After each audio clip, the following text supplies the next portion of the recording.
Welcome back. Let's get you the other big story we're tracking today, and that's coming in from Kerala, where Sabarimala temple is witnessing a heavy rush, higher than usual, of pilgrims this year.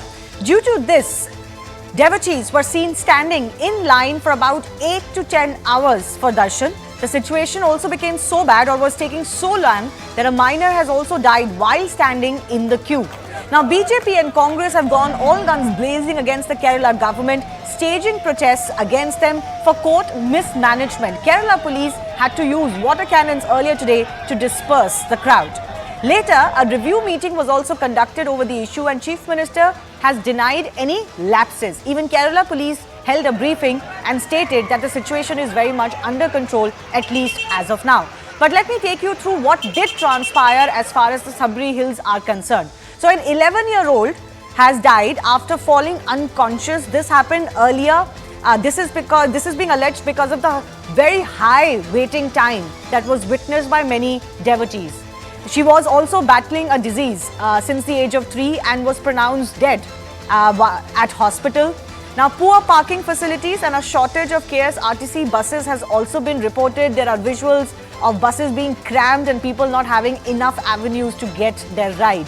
Many jumped barricades, which led to a stampede-like situation as well, and could have been pretty bad on ground. Some devotees say they had to wait in queue for 8 to 10 hours. As I said, there was an uncontrollable rush for the pilgrimage, especially near the holy steps.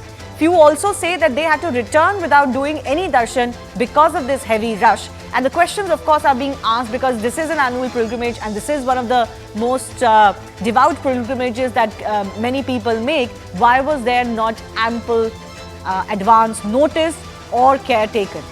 A political war broke out. Opposition parties in Kerala attacking the Vijayan government. Now, this is what they are saying and what the response of the government has been. Now, the BJP has said that there have been appallingly poor facilities at Sabri Hills. The Chief Minister has only stated that sudden surge, which is what they're claiming, in pilgrims has triggered this rush, that this is much more than they are used to. Otherwise, to this year, it has been just higher number of devotees. Now, the number of devotees has apparently jumped from 62,000 to 1,20,000 in a day. BJP also claimed that this is the LDF government sabotaging the Sabarimala pilgrimage. They are assigning motives to it. The Vijayan-led government, or he himself, has said that there has been uncontrollable increase, and that can lead to accidents which are beyond anybody's control. Congress also has slammed Vijayan, claiming that Kerala government is utterly careless and lack of planning has resulted in this. The Vijayan government is saying that 220 crore rupees have been allotted in the last 7 years by the government. More than 11,000 policemen have been deployed. So there was no lapse on their part. It's just that the numbers went up by quite a bit. Congress also says that there is no scientific crowd management techniques that are being used by the Kerala government, while the Vijayan government says that there is just heavy rush and there's not much can be done. But booking slots through virtual queue, which is one of the avenues employed, has now been capped at 80,000 per day, so that they can have some semblance of the control that the government needs to have in this situation. The question we ask is simply this: did the Kerala government indeed fail to make adequate arrangements given the importance of this pilgrimage?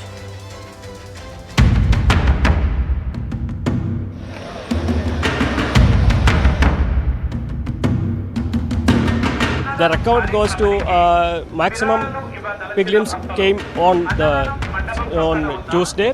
It was 90,000, and today the spot booking for the darshan has registered on 77,000. What actually the devotees need is only they want water, food, accommodation.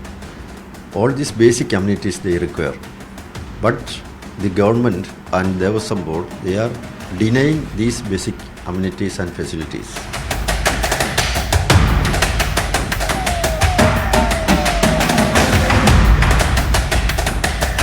The present situation is also already a very huge crowd, but it is under control.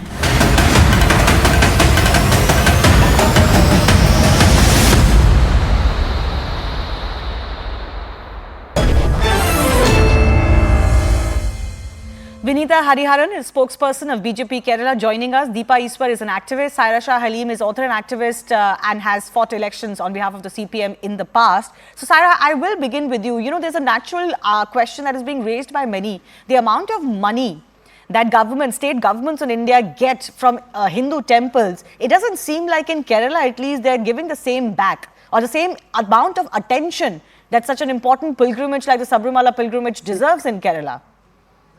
Yes. So firstly, good evening, Shivani. Firstly, it's not at all a communal issue as being alleged because political parties are trying to take a mileage out of this very sorry state of affairs.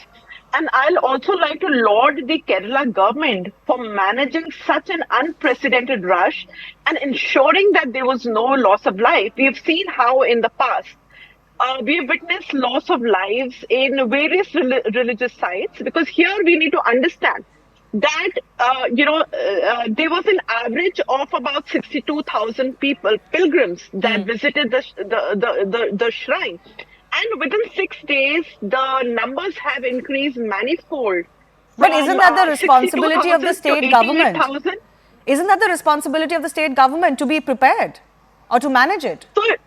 So that is what I'm saying. So now what the Kerala government is doing, the authorities have decided to extend the evening darshan to 1 more hour.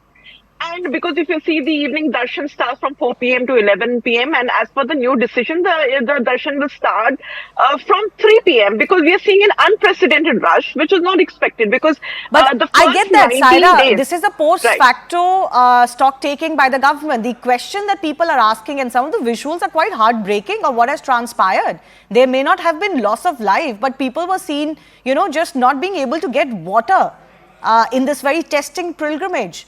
Young children were, you know, getting lost, getting separated from their parents. There weren't enough arrangements. That's a basic fact. Yeah, I agree with you that the arrangements should have been taken into cognizance, considering that we are dealing with such a huge astronomical number. And as we have witnessed that whether it is 2022, we saw that there were 12 people dead, you know, in the stampede at Vaishno, Vaishno Devi in J&K. Then in 2016, 24 people died. They were hurt in a stampede in Varanasi. So we don't, so I'm sure the Kerala government does not want any mishap. And cognizance has been taken. But yes, the numbers have been unprecedented. They can be better management. They could have been better managed, but there is no point in attributing motives. Let me go across to Vinita Hariharan on this, because the BJP is somehow projecting is as a lackadaisical attitude from the left government purely because this is a Hindu pilgrimage.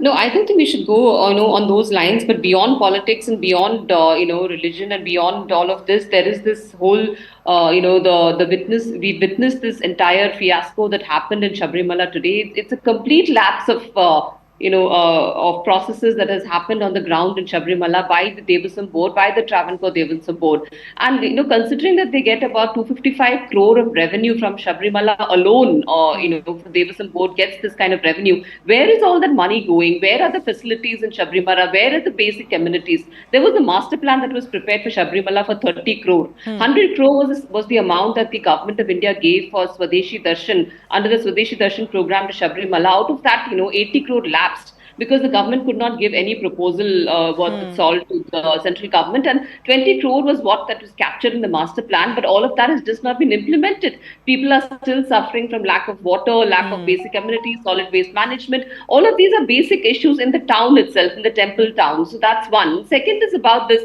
crowd management. So crowd management is a very essential feature in a pilgrim site like Sabarimala, where devotees from across the state, across the globe, across the country come in. So I think the government has to be prepared for any kind of eventuality. Yeah. You cannot just say that you will be working within a framework of just 52,000 pilgrims every year. What happens if there is a surge? You have to be prepared for such tsunami crowds as well. So that is the job of the government. That is the job of Devasam board. If they can't do it, then let us know, and then the centre will intervene, and we will get facilities in place in the Sabarimala, which is beyond excellence. Varanasi.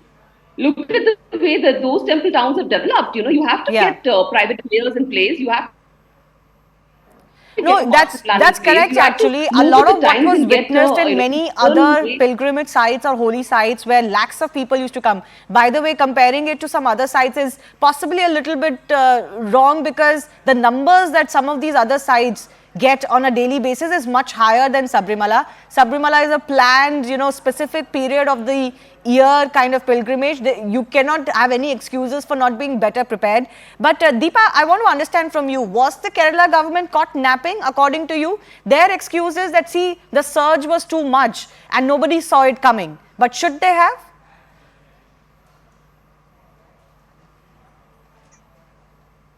Deepa, that question is for you. Can you hear me? Oh, looks like we don't have the line with Deepa, but I'll try and get her back. Sarah, you want to respond to that? So much money, Yes. so much money that has been assigned by the central government. The chief minister is also saying we've given upwards of 200 crores. Questions will be asked, where are they going? Because it doesn't look like, from devotees' experience, that actually a lot of those facilities, rest areas, etc., have come up.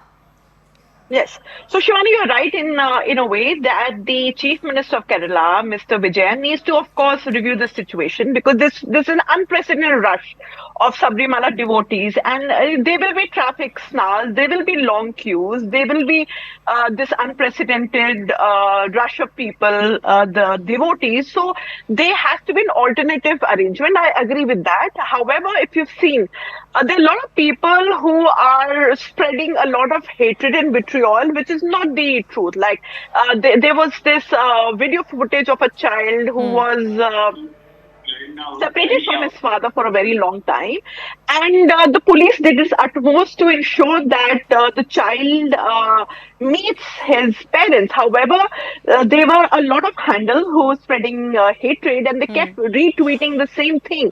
When the issue has been resolved, I feel there's no need to spread communal hatred. You're right about that. Any kind of fakery over any incident, that needs not be allowed, and state governments and our governments are empowered enough to act on that. That is not a defense for what has transpired on ground. And what is also not a defense is that worse could have happened, or worse happens in the past and hasn't happened today. I have final minutes left. Vinita, you want to respond to what the Chief Minister himself has said? One, he has said there are no lapses. Secondly, that this was an unprecedented rush. Nobody could have seen it coming. And we have done enough. He's saying we've given upwards of 200 crore rupees. Actually, just hold your thought, Vinita ji. Deepa is with me. She couldn't speak earlier. Deepa, I want to understand from you, was the Kerala government caught napping, or as the Chief Minister says, they've done enough over the last few years? No, I guess, it's heartbreaking to see any sort of, poor crowd management, because I'm from Kerala, a state that recently witnessed an unfortunate incident at the Cochin University of Science and Technology, where there was a huge stampede, and we know what happened. So it's very difficult to see these visuals as such, because where there is a crowd, people come there with a lot of expectations. Especially you talk about Sabarimala. The pilgrimage itself is such a difficult task, because it's not just visiting any temple. They take like so much of the vratas and all of that, and then they get there, and then having to go through this sort of a mishap. Who is to be questioned? I mean, there is absolutely no justification from the government side, because we have seen the government exceptionally interested in the Sabarimala temple in occasions in the past, which was totally unnecessary. But when there are like huge actual problems out there, where is your attention? Like escaping. Yes, that's exactly what me as a devotee, because I've always been a huge devotee of Lord Ayyappa, and I've been closely following whatever happens at Sabarimala, and it really breaks my heart to see that the government was supposed to take care of things, they actually try to. Their attention is totally on the wrong matters. Yeah, here you more can see on the activism and the politics, but not really when it comes to actually taking care of the devotees. Yeah, in the past, in fact, they have flip-flopped also figures. on their stand over the Sabarimala women's entry issue. Vinita, I have exactly. 10... Yes, Deepa, quickly, 10 seconds. The government really needs to look at exactly, see, there are a lot of justifications, the change of police people, the number of virtual bookings. So what are they doing as a solution to all of this? It's not about just pacifying the media, but what are they actually doing? Vinita, 10 seconds to you as well. Your demands from the CPM government. Yeah, I think the government cannot be in denial of the lapses. They have to accept this, and they have to work, immediate intervention is required. And also, we need to know what is happening to all the funds that is given to the Devasam board, and when are we going to see the light of the day with reference to the implementation of these projects that were sanctioned by the central government for Sabarimala. All right, I leave it at that. Important questions there being raised. Is the heart in the right place when it comes to taking care of the devotees of Sabarimala, or was it always more inclined towards the politics when it comes to this shrine? I leave it on that note. Time for me to take your leave. My colleague Rahul Shivshankar is joining you on the other side.